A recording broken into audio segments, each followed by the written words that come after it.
वो सरकार की उच्च पद वाली नौकरी छोड़कर आया, भ्रष्टाचार के खिलाफ बड़े आंदोलन का हिस्सा बना और फिर एक सूबे की सियासत में महाविजय के साथ राजनीति में छा गया। उसने राजनीति में ऐसी बम्पर जीत हासिल की जिसे देखकर हर कोई हैरान रह गया। नमस्कार, मैं हूं कीर्ति और आप देख रहे हैं न्यूज तक। आपका पसंदीदा चैनल न्यूज तक लेकर आया है एक नया शो जिसका नाम है द लीडर। इसमें आपको दिखाएंगे देश के दिग्गज नेताओं की कहानी, शुरुआत, संघर्ष और विजय का सफर। विवादों से कैसे हुए बदनाम, क्या रहा टर्निंग पॉइंट और कैसे मुश्किलों को पार करते हुए बनाया नया मुकाम। आज हमारे शो के मेहमान हैं अन्ना आंदोलन से शुरुआत करके राजनीति में अपनी पहचान बनाने वाले दिल्ली के मौजूदा सीएम अरविंद केजरीवाल। राजधानी में देश की सबसे बड़ी पार्टी को हराना और हैट्रिक लगाकर सीएम की कुर्सी संभालना कोई आसान बात नहीं, लेकिन जो केजरीवाल कभी समाज सेवा का हवाला देकर सत्ता में आए थे, उनका दामन भी साफ नहीं रह पाया।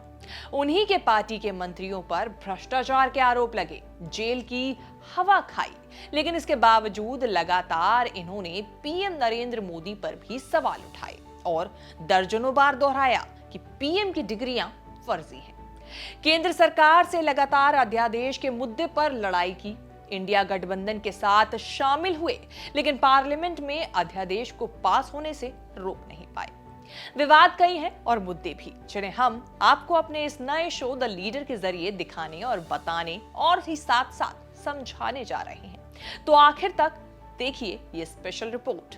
महिलाओं को फ्री बस, घरों में फ्री बिजली पानी और मुफ्त इलाज, ये सब दिल्ली को देकर केजरीवाल जनता के लीडर तो बन गए, लेकिन इस दौरान उनके मंत्री सत्येंद्र जैन और मनीष सिसोदिया तक को जेल की हवा खानी पड़ी। तो वहीं खुद केजरीवाल भी भ्रष्टाचार के आरोपों से बच नहीं पाए। खुद किसी तरह की सुविधा ना लेने की बात केजरीवाल बार बार दोहराते आए हैं, लेकिन वो समय भी आया जब समाज सेवा का ढिंढोरा पीटने वाले केजरीवाल पर ही भ्रष्टाचार के आरोप लगे। आरोप उनके घर शीश महल को लेकर कि सरकारी घर को बनाने के लिए केजरीवाल ने करीब 45 करोड़ रुपए खर्च किए, जिसके बाद बीजेपी से लेकर कांग्रेस तक लगातार केजरीवाल पर निशाना साधती आई। उनके सरकारी घर और लाल बत्ती वाली गाड़ी ना लेने की बात दोनों ही पार्टियों ने केजरीवाल को निशाना बनाते हुए दोहराई। इस पर सफाई में केजरीवाल की पार्टी की तरफ से कहा गया कि जिस कमरे में केजरीवाल के माता पिता रह रहे थे उसकी छत गिर गई थी। सीएम के कमरे और गेस्ट रूम में भी यही हुआ था, जिसके बाद पीडब्ल्यूडी ने इसे फिर से बनाने की सिफारिश की थी।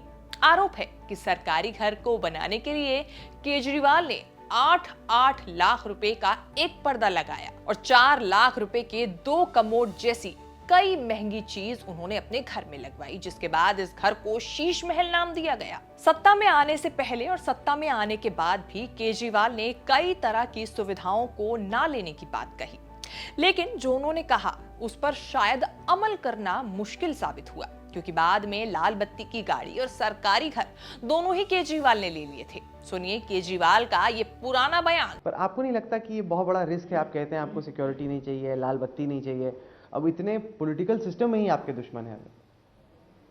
किसी ने एक शार्प शूटर अरेंज किया, फिर मार देगा। जब तक ये लाइन है, ये लाइफ लाइन है, जब तक जिंदगी है कोई हाथ नहीं लगा सकता, और जिस दिन ऊपर वाले की इच्छा खत्म हो गई कोई आपको बचा नहीं सकता। आप 20 बॉडीगार्ड रख लो, कोई बचा नहीं पाएगा। जिस दिन ऊपर वाले को केजरीवाल भले ही दिल्ली के सीएम हैं, लेकिन कभी पीएम मोदी के खिलाफ बोलने से हिचकिचाए नहीं। बार बार और लगातार उन्होंने कई बार पीएम की डिग्री को लेकर मुद्दा उठाया और उनकी फर्जी डिग्री होने की बात कही, जिस पर खूब विवाद हुआ। उन्होंने बीए भी नहीं की है और उन्होंने एमए भी नहीं की है, दोनों ही डिग्रियां फर्जी हैं उनकी। क्योंकि मोदी जी कम पढ़े लिखे हैं, उनको समझ ही नहीं थी कि वो कर क्या रहे हैं। उन्होंने बिना किसी से सलाह किए और बिना समझे इतना बड़ा कदम उठा लिया, जिससे पूरे देश की अर्थव्यवस्था चरमरा गई है। लोगों के व्यापार बंद हो रहे हैं, धंधे बंद हो रहे हैं। नाली में से जो गैस निकलती है उस गैस से चाय बनाई जा सकती है, मतलब उस गैस को एनर्जी के रूप में इस्तेमाल करके उससे चाय बनाई जा सकती है। कोई भी जानकार आदमी, पढ़ा लिखा आदमी इस किस्म की बात नहीं करेगा।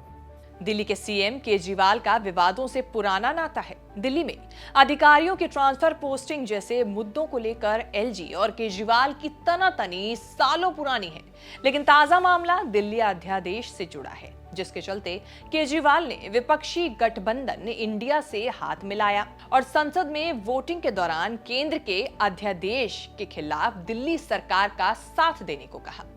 हालांकि विपक्षी गठबंधन की पूरी ताकत झोंकने के बाद भी केंद्र ने संसद में बिल पास करवा ही लिया। इस बिल के पास होने के बाद दिल्ली में अधिकारियों की ट्रांसफर पोस्टिंग का अधिकार केंद्र सरकार के पास ही बना रहेगा।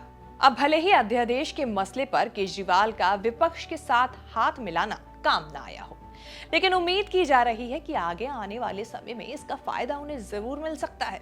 केजरीवाल का सियासी सफर जितना इंटरेस्टिंग है, उससे भी ज्यादा इंटरेस्टिंग है सियासत में कदम रखने से पहले का उनका सफर।